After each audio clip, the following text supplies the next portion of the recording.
हम जिस समाज में रहते हैं वहाँ औरतों को हमेशा छोटी छोटी गलतियों पे बहुत कुछ सुना दिया जाता है, लेकिन जरूरी नहीं कि गलतियाँ सिर्फ हमेशा औरतों से ही हो। मैंने अक्सर पुरुषों से सुना है कि महिलाओं की बुद्धि उनके घुटनों में होती है, लेकिन आज मैंने एक पुरुष की बुद्धि उसके घुटनों में देखी।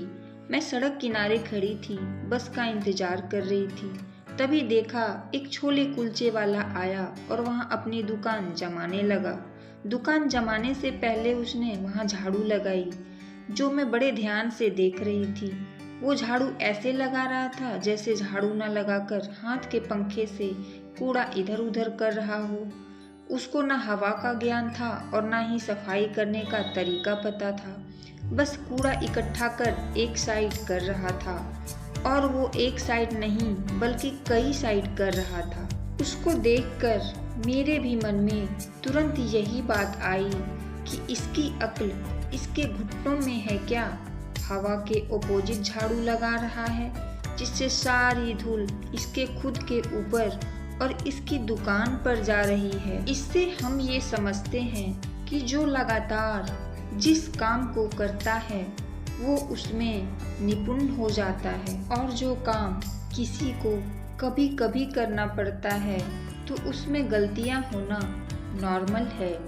लेकिन पुरुषों ने सीखा ही होता है महिलाओं को नीचा दिखाना, इसलिए तुरंत बोल देते हैं कि दिमाग घुटने में है, और महिलाओं को सिखाया जाता है चुपचाप बर्दाश्त करना, इसलिए वो सुन भी लेती है। मल्टीटास्किंग में परफेक्ट होना एक मिथ है।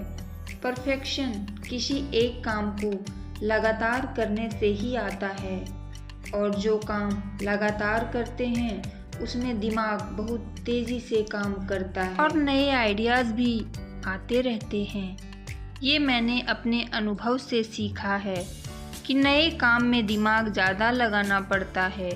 गलतियाँ होना भी ज़रूरी होता है, क्योंकि गलतियों से ही आपको किसी काम की बारीकी का पता चलता है। गलतियों से ही आपको नए आइडिया मिलते हैं। गलतियों से ही आप नई चीज़ें खोजने में सक्षम होते हो, और वहीं से आप परफेक्शन की ओर बढ़ते हो।